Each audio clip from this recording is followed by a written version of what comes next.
une sacrée pente là, je suis pas rassuré. Et on commençait à s'inquiéter quand même, hein. Ça veut dire qu'on est un peu crevé, on est très déshydraté. Je viens d'arriver presque à la fin du couloir. C'était quand même hyper touchy quoi. Décollage!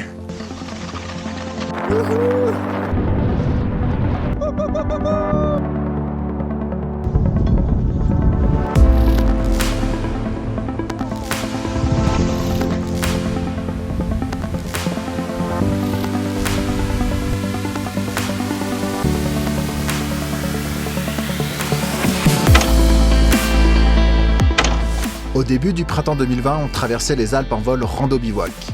Partis sous la pluie et les orages, on a quand même réussi à parcourir plus de 200 km à pied et en volant pour rejoindre la mer Méditerranée. En ce début d'année 2021, on se prend à rêver d'une nouvelle aventure.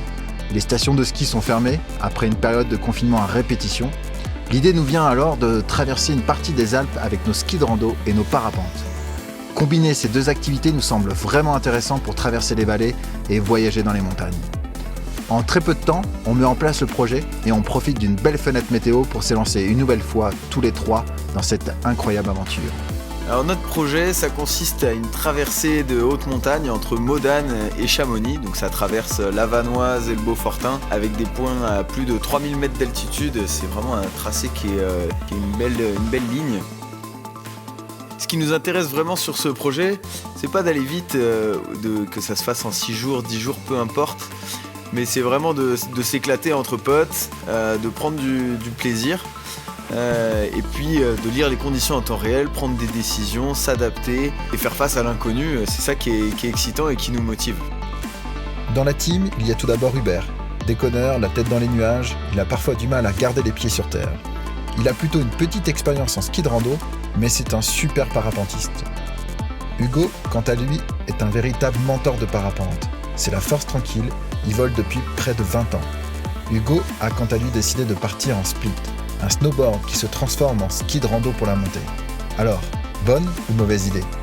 Et moi, c'est Camille, photographe, je suis passionné de sport outdoor et pratique le parapente depuis 3 ans seulement. J'ai donc une expérience vraiment limitée dans ce sport, mais j'ai tenté de me préparer au mieux en réalisant plusieurs vols à ski en amont de cette aventure.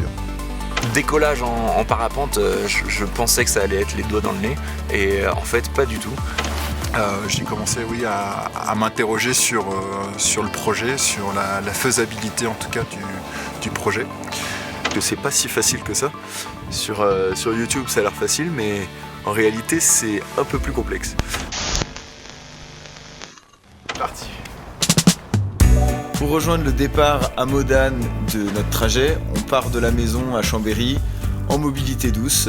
On prend le bus et le train et on arrive du coup à chausser les skis directement en sortant du train. Début du trip aujourd'hui, premier jour, on est arrivé à Modane par le train. Et là on vient de chausser les skis. Pour démarrer cette aventure, l'objectif c'est d'aller jusqu'à Chamonix en ski de rando et en parapente.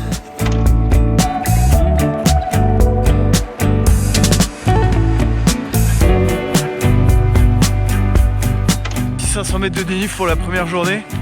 On expérimente un peu les sacs. Vous voyez, on a des gros sacs à 17 kg. Et donc là, on est super excité de commencer.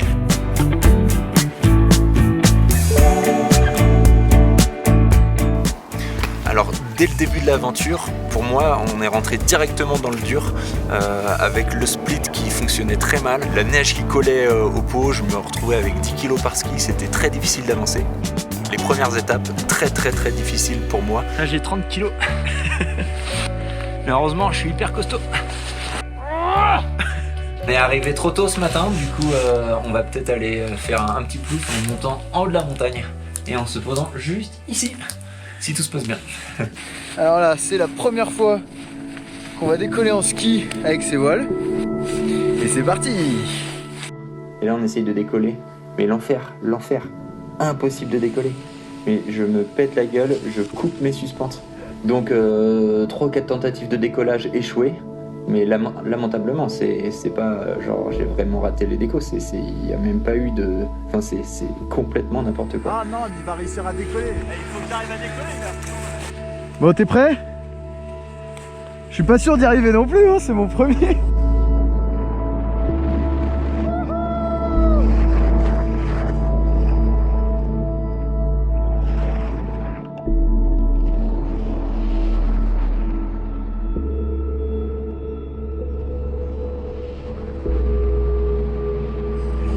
Du gros lourd. Alors on a quand même fini par réussir à tous décoller, mais à ce moment-là, on prend conscience qu'on doit faire face à une difficulté supplémentaire. C'est trop fort, c'est trop dangereux. Hugo se rend compte en effet que le combo du split parapente, c'est pas si facile, et d'autant plus avec un sac à dos de 20 kg qui lui pose un véritable problème de centre de gravité au décollage. Mais moi, c'est pas la neige qui m'arrête, tu vois. Je pourrais avancer sur des cailloux que je garderai mes skis. Départ inscrit de doute où déjà on a ressenti de la fatigue, ou plutôt j'ai ressenti de la fatigue. Les décollages en parapente, ça a pas trop marché. On a des sacs trop lourds. Et ben là, il y a beaucoup de choses qui disent que c'est pas top. Deuxième jour, l'objectif, c'est d'arriver au refuge de Peclet-Polzet, qui est derrière un col, et c'est une grosse étape. C'est-à-dire que là, on va beaucoup marcher, et surtout, c'est une grosse étape au début du trip. Donc c'est là qu'on va casser le matériel, c'est là qu'on va se fumer les jambes, on n'est pas entraîné, et on doit soit passer à gauche, soit passer à droite. Et donc le chemin le plus court, évidemment, c'est le chemin le plus exposé, mais on hésite du coup entre ces deux itinéraires. Et du coup déjà on s'aperçoit que l'approche de chacun du groupe est déjà assez différente en termes de gestion de la sécurité, gestion de l'itinéraire. Voilà, on est parti depuis 2h30. On a fait près 400 mètres de dénivelé, ce qui est pas beaucoup, qui est un petit peu en dessous du programme. On a Hugo qui est un petit peu en difficulté sur le rythme. Donc voilà, c'est pas grave. On avance tranquillement. Je commence à voir le col et on espère que le vent est pas trop fort pour pouvoir décoller là-haut. Hugo a eu des grosses difficultés avec ses peaux de phoque qui bottaient. Il accumulait énormément de neige et le pauvre, il était vraiment en galère. Je devais faire un effort mais surhumain pour me déplacer. J'étais dans le rouge tout le temps. Pas facile, hein. Aujourd'hui, pas facile. J'en connais un qui en chie, quoi. On en chie tous un petit peu. On se rend compte dans quoi on s'est engagé et c'est bien différent de ce qu'on avait imaginé. On est à 100 mètres du col. On a mis à peu près 4h20 à monter, ce qui est beaucoup plus long que ce qu'on espérait. Alors, on se pose des questions sur la faisabilité du projet. On va peut-être rééchelonner l'itinéraire. En tout cas, la première leçon à prendre, c'est de partir plus tôt. Arrivé au col.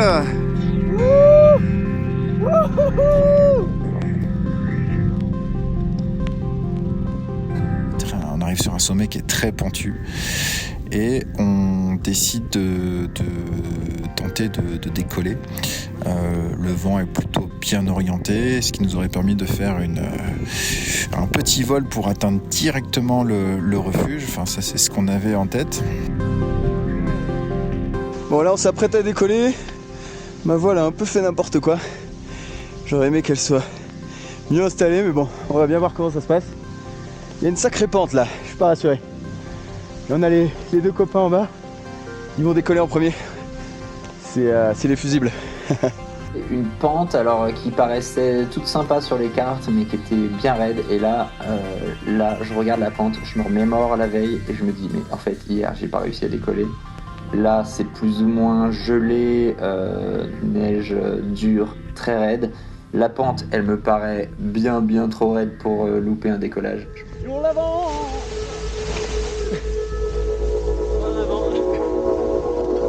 Et ben c'est raté. Échec de Hugo. Pas trop sur l'avant, hein.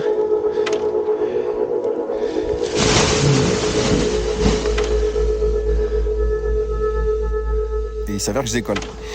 Donc je me retrouve tout seul dans les airs, pour un petit vol. Et là, on se pose la question, mais en fait, on peut pas descendre tout seul. Hubert essaie de décoller une fois, il rate, heureusement, et puis je lui dis non, mais il faut qu'on descende à deux, je vais pas descendre tout seul en ski de rando, en snow, dans la poudre.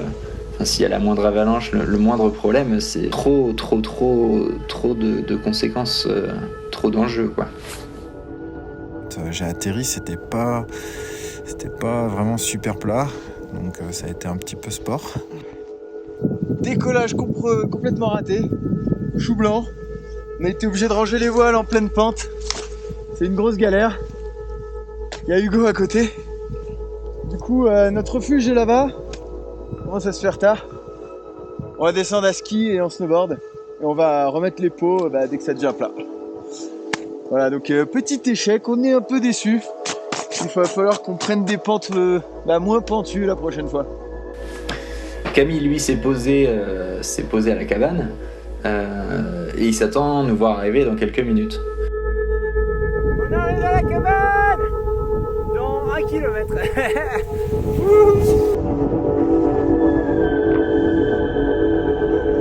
Et là, c'est un endroit qui est relativement plat, mais en fait hyper vallonné. Donc, tu fais que descendre, monter, descendre, monter. Donc, on imagine en ski de rando, ceux qui ont un peu pratiqué le savent, il faut dépoter, glisser, repoter, remonter, et ainsi de suite, des dizaines de fois avant de... Et donc ça prend énormément de temps. Et la nuit tombe, et on est séparés. Et du coup, il y en a un qui s'inquiète. Donc là, on randonne de nuit. On va bientôt faire sortir les frontales. Il nous reste environ une demi-heure de rando pour arriver au refuge. Et je suis sûr que Camille, qui est arrivé avant nous puisqu'il a volé, nous a préparé une bonne petite tambouille. Et puis les heures passent, et pas de nouvelles des copains. Je commence à m'inquiéter sérieusement. Oh là là, on commençait à s'inquiéter quand même, hein. Ouais, Ça, les gars, vous avez mis du temps quand même, on commençait à vraiment s'inquiéter, hein. je t'ai envoyé un texto. Ouais, j'ai pas reçu, mais on est remonté. C'était un peu la galère. Je veux dire qu'on est un peu crevé, Ouais. qu'on est très déshydraté. Ouais. On n'a pas bu depuis midi. Bah ouais, vous avez plus d'eau. Ah si, j'ai laissé ma... Ouais non, il y en a plus, il y avait plus rien. Ouais, mais c'est pour ça, tu vois, je te l'ai dit, hein, ils étaient en galère, quoi. Bon, on a bien fait, tu vois, en tout cas. Pas en galère non plus. Ah, mais regarde le ciel, là. Mais attends, on savait où était le refuge. On voit devant nous, on a nos Ouais, frontales. mais après, mets-toi à ma place, tu vois, je suis...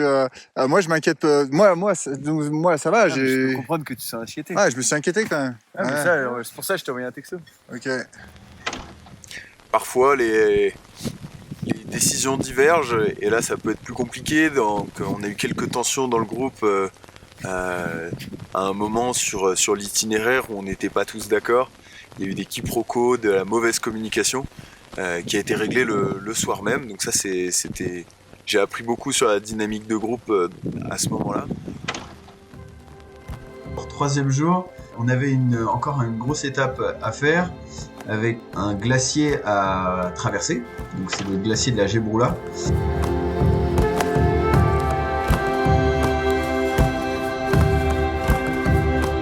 Le 3e jour.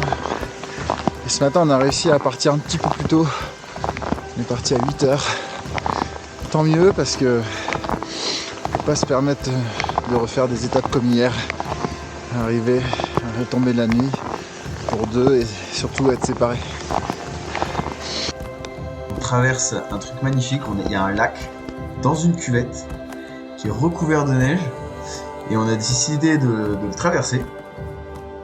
Et petite anecdote, il faisait au moins -10, -20 là, parce que c'était petit matin et la cuvette conservait tout le froid. Donc c'était pire que dans un congélateur, quoi. C'était vraiment très très froid.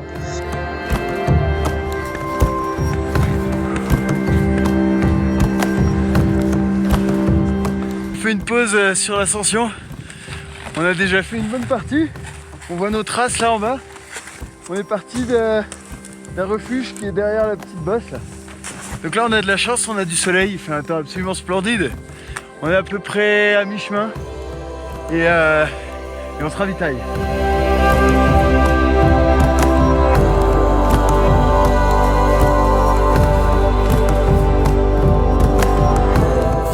le plus solide, c'est Camille. C'est donc lui qui fait la trace. On est sur une neige qui glisse un peu avec une forte pente. C'est pas facile.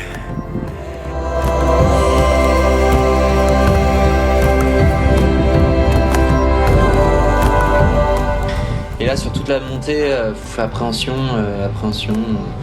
On se dit tous, mais est-ce que Hugo va réussir à décoller? Ça y est, on arrive en haut du col. Et là, on arrive sur le glacier. Le panorama est magnifique. On a une bonne neige.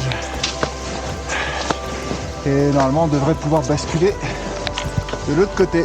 Je vais attendre les copains.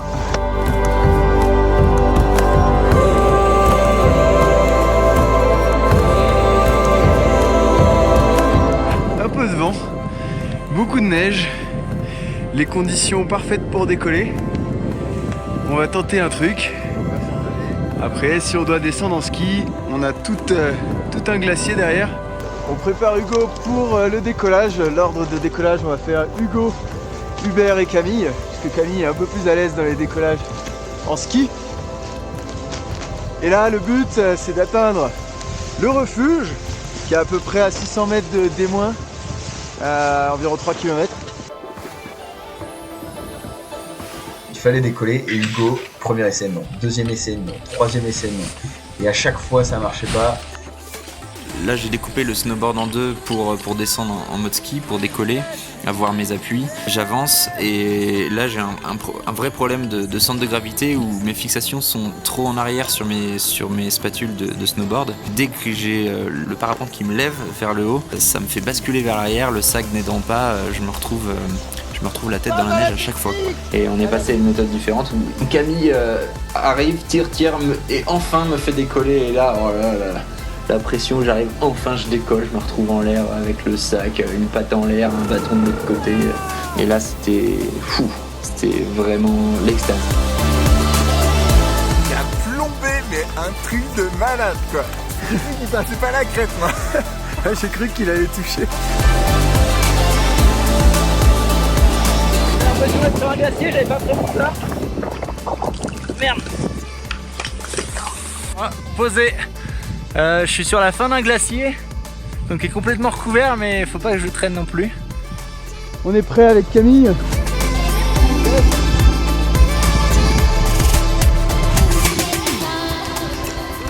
Et c'est parti. Wouhou.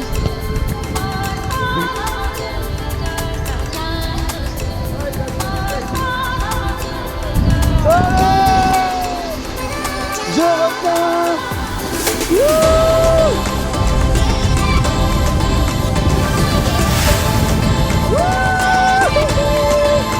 Pas au milieu, ici.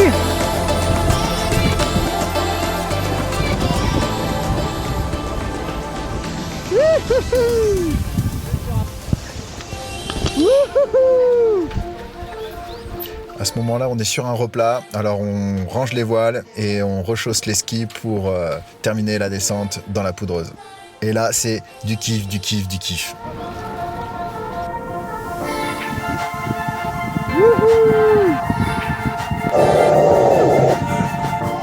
Ah, là ça fait plaisir là.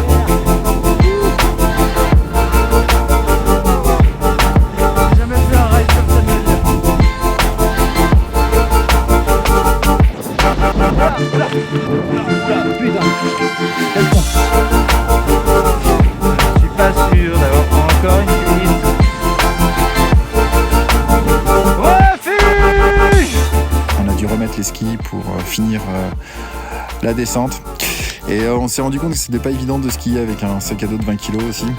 Ça a été bien fun. On est arrivé assez tôt finalement au refuge du Saut, on s'est calé dans des transats et on adorait au soleil en se racontant des petites anecdotes et c'était rigolo. Et là, on a réussi enfin.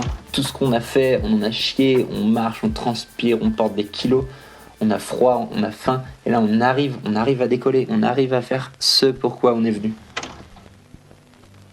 Départ du refuge du Saut, et c'est là que ça se gâte. C'est là que ça se gâte. On part tôt le matin, il fait froid. On part du refuge du Saut à 8h. L'étape d'aujourd'hui consiste à aller au refuge des lacs Merlet. Et étant donné que c'est une petite étape, on va voir si on arrive tôt. On va peut-être pousser jusqu'à Courchevel. Première fois qu'on se retrouve dans une pente où on n'a pas envie d'être. Et là, on se rend compte que c'est un peu craignos, que c'est bien un endroit qui pourrait déclencher. On est descendu jusqu'à la station de Courchevel, où ça nous a fait tout drôle de se retrouver en haut d'une station, fermée d'ailleurs, hein, parce que pas de remontée à cette époque. Et pour enfin avoir un créneau en fin de journée de déco. Un décollage en fin de journée, donc double étape. On pensait le faire en 2 jours, là on l'a fait en une journée. On se retrouve le soir, exténué, et on a un créneau de décollage. Et on se dit, il faut pas le louper, il faut le prendre. Pareil au décollage. Attention, après une journée de ski de rando dans la soupe. Avec le doute de pas réussir, les autres qui m'attendent avec le matos prêt. Et j'arrive enfin à décoller, enfin. Et une fois que je suis en l'air, je me rends compte que... Alors déjà, je décide de passer sous le télésiège parce que de l'autre côté, ça passait pas, j'avais pas assez d'auteur, j'étais allé trop bas. Alors sur ce déco, on a tenté une nouvelle stratégie en accrochant nos skis au sac à dos pour, dans l'idée, nous faciliter le déco. Mais bon, c'était peut-être pas la meilleure option.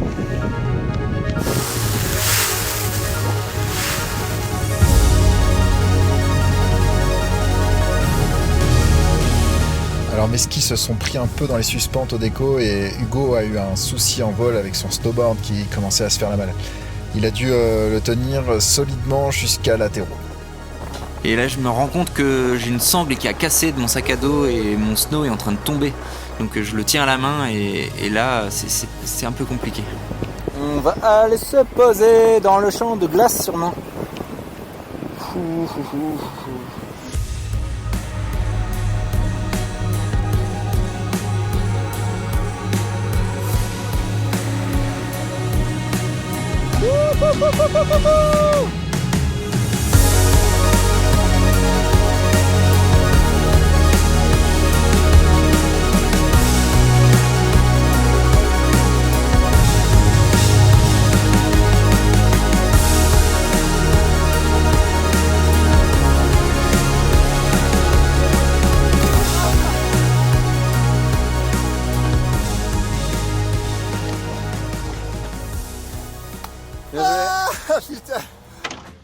On monte de Beauzelle jusqu'au refuge de Jovet.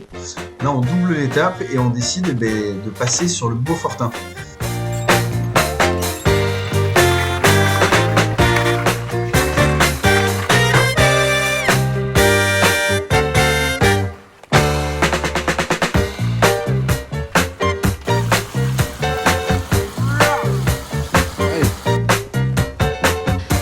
Galère pas mal et là super, je casse mon bâton, donc je me pète la gueule sur mon bâton, je casse mon bâton. Moi en split c'est mort, j'arrive pas à avancer sans bâton, donc Camille me donne un de ses bâtons et poursuit avec mon bâton cassé. Avec un bâton c'est pas facile quoi. Bah non. Non, puis là faut être vigilant, nous ça peut passer sans. Tu fais le bûcheron un peu? Ouais, moi je teste la pente. Et on monte pour arriver au refuge du Mont Jovet. Et là, trop bien, le refuge il est nickel. On fait le point tous les 3. Et là on se dit non mais la météo elle est trop bien. Il y a moyen de faire un vol ce soir.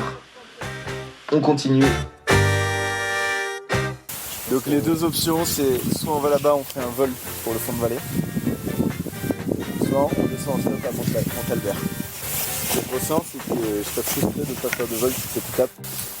Donc le ski c'est le plus raisonnable. C'est pas ce qu'on veut, parce que forcément c'est plus cool de voler. Mais là en l'occurrence, je suis d'avis de ne pas insister. Et c'est parti pour la descente dans la popo.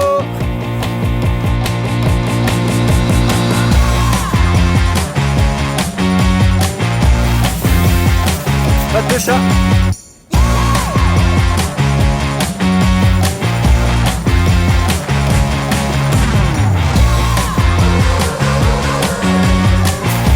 Quelle descente incroyable.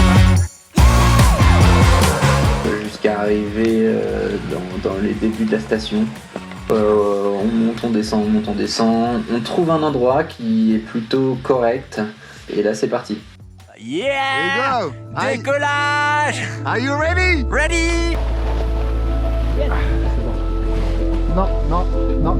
Donc pareil, mise à l'œuvre, Camille me fait décoller, je décolle en l'air et les deux autres loustiques me suivent après. Allez, à nous, mon ami.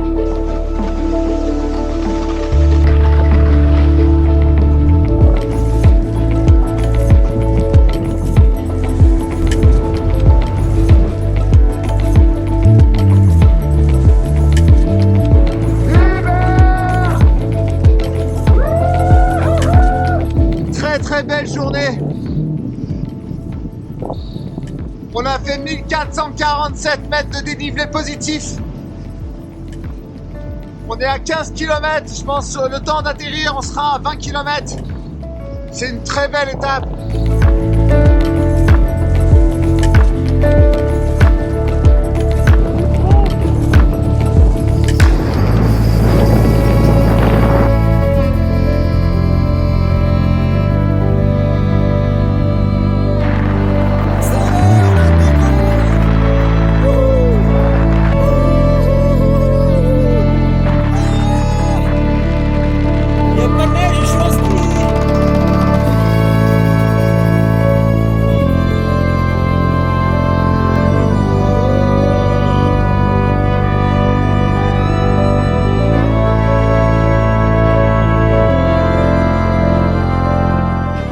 Arrive et se fend un vol plané, c'est ce qui plante, il fait un face plant et la gueule par terre. Non mais qu'est-ce qu'on a rigolé, On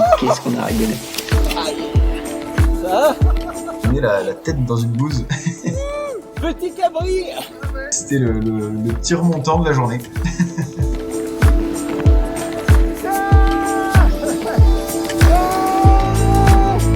Bon, content de la journée? Yes! C'était le feu! 20 km, un vol, j'en ai plein les pattes. Sur cette étape-là, on a décidé de la doubler. Enfin, c'est un petit peu moi qui ai orienté. J'avais envie d'avancer, ce qui a été physiquement assez éprouvant pour les copains.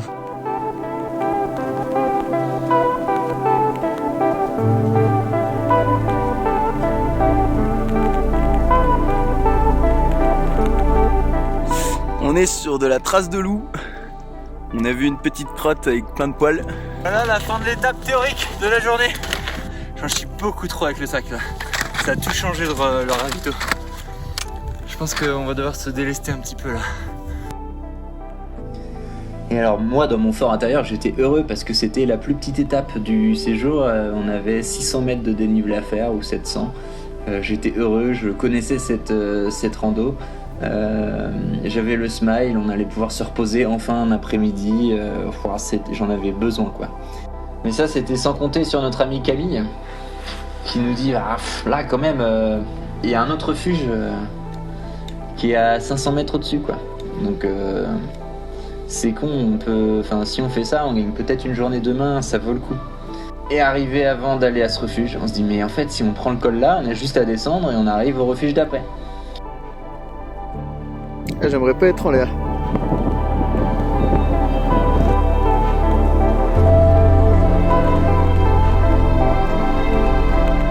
On a fait 1400 mètres de dénivelé positif. On n'est pas encore arrivé, mais on se rapproche. Grosse étape aujourd'hui. Très dur à descendre, tripé à mort. Et je crois que ni les cannes ni la technique pour descendre ça. Et là, l'extase On a à peu près 1000 mètres de dénivelé négatif à faire et génial, libération. La neige est plutôt bonne, ça souffle très fort, mais on kiffe. Et là, c'était journée grandiose, vraiment grandiose, mais éprouvante.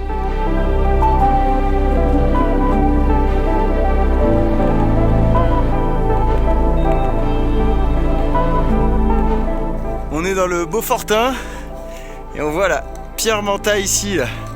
On a descendu toute cette face. Et là on est en train de remonter pour atteindre la cabane du Plan de l'Allée au cœur du Beaufortin, au bord du lac de Roseland. Est-ce que Hugo est content d'être là? Hugo est content d'être là. Hugo est en train de tripler une étape là. On saute 2 refuges de suite. C'est pour te rafraîchir. Il est 17h30. On arrive à la fin du dernier col, on espère, pour pouvoir redescendre au refuge du Plan de l'Allée. Plan de l'Allée. Après 8 heures d'effort et presque 1650 mètres de dénivelé. Oui, monsieur, 1650 mètres. Et 20 km, c'est ça? En fait, Hugo, la technique, c'est de ne pas lui annoncer la couleur de l'étape. Non, mais 1600 mètres, c'est trop. J'ai l'impression que dès qu'on dépasse une butte, il y en a une autre. On fait que monter descendre sur du plat. C'est épuisant.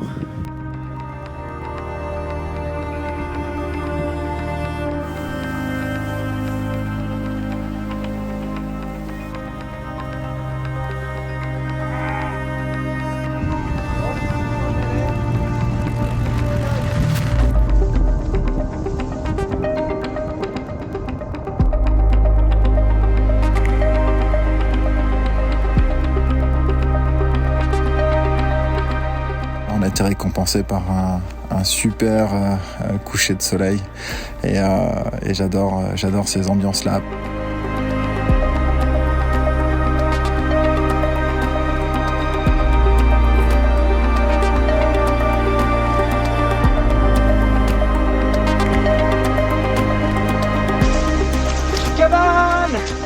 l'impression que ça va jamais s'arrêter. T'en as plein les pattes, les sacs sont lourds, les épaules souffrent, on a mal aux genoux, aux pieds, enfin c'est l'enfer. Et donc là, quand t'arrives au refuge, délivrance quoi. Là, t'enlèves tout ce qui te fait mal, tu mets des compides, tu manges des trucs, tu bois des trucs. Et là, on passe quand même notre soirée la veille à cogiter sur la route qu'on devait emprunter. Et on avait plusieurs options, aucune ne paraissait parfaite.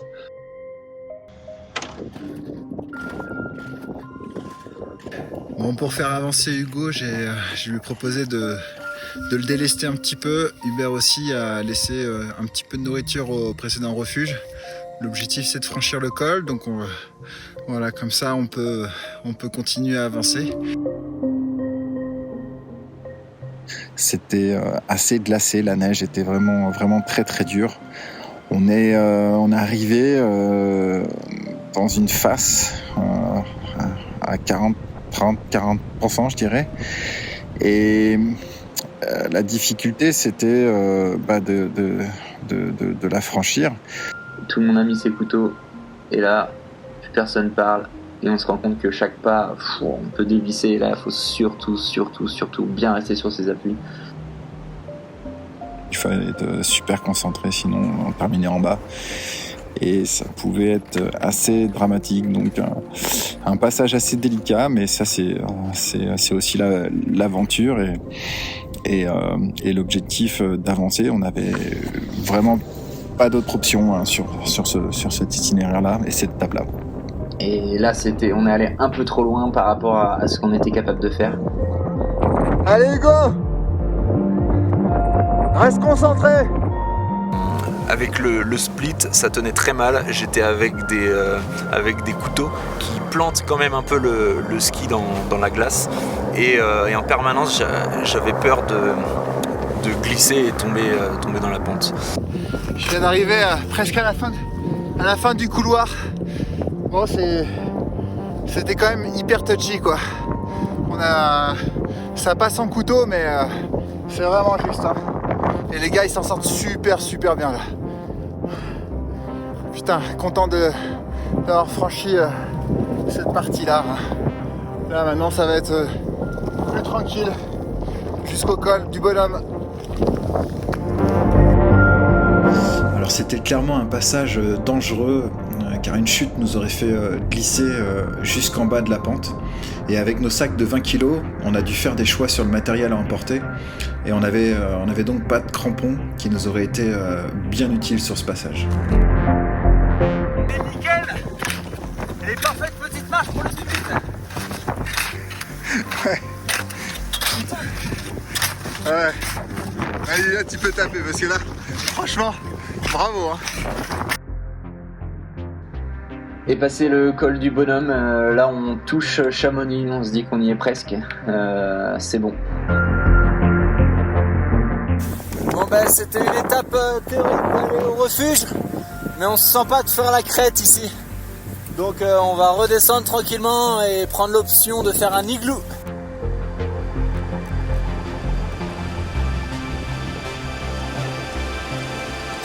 On se barre.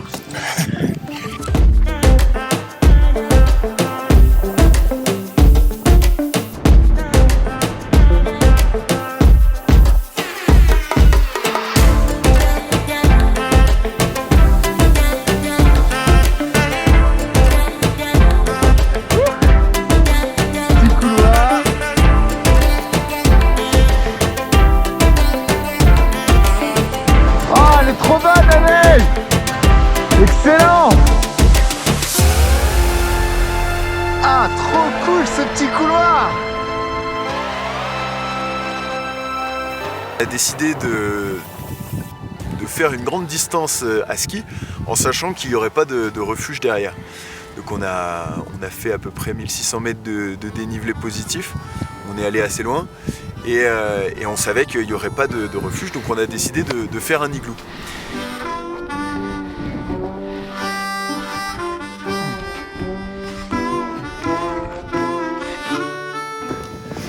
Tu veux un petit peu d'eau?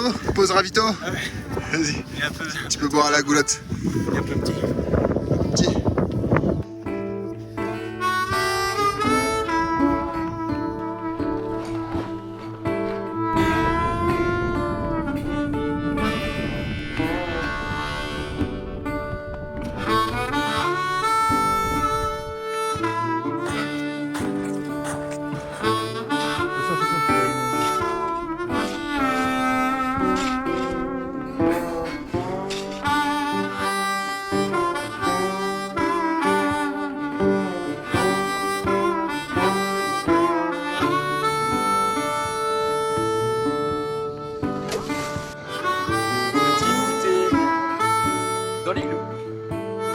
Et les températures étant au-dessus de zéro, autour de 5-10, l'igloo a commencé à fondre un peu et à faire du goutte à goutte. Et donc la nuit était spécialement mouillée.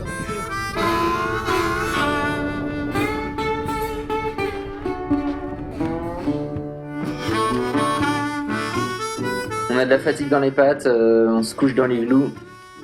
Et là, magie, j'ai failli me noyer dans l'igloo. Vraiment souvenir atroce, enfin, torture. C'était horrible, pire nuit de ma vie. Je mets la capuche sur ma tête, donc ma tête est à l'abri. Génial, je m'endors. Et en fait, le goutte à goutte humidifie ma veste et la trempe et jusqu'à la rendre étanche. Ah, expérience mitigée de l'igloo.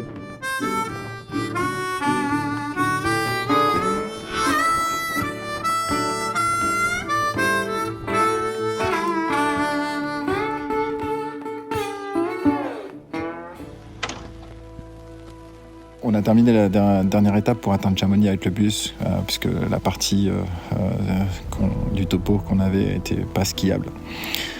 Et on a fait une dernière sortie sur le glacier d'Argentière qui était absolument magnifique. On aurait aimé décoller, mais pareil, les conditions étaient pas favorables, donc on n'a pas pu réaliser ce vol.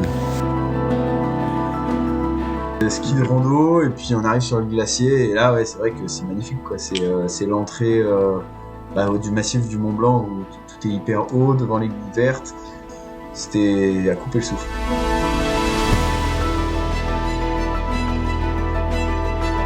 On a rencontré quand même beaucoup de difficultés.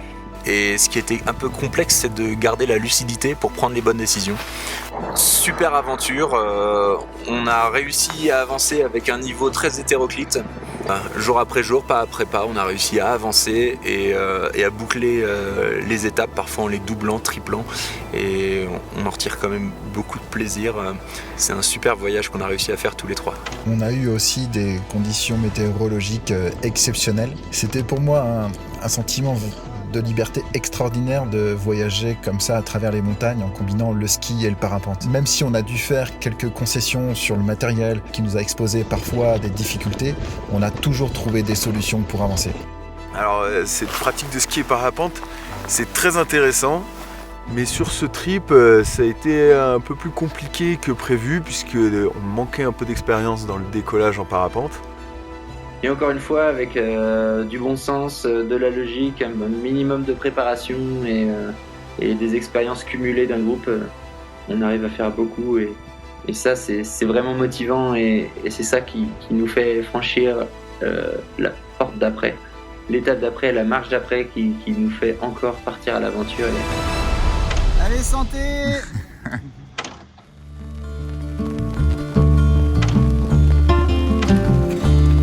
I'm aware of the bonds that were created today. When you told me that sure there's a way.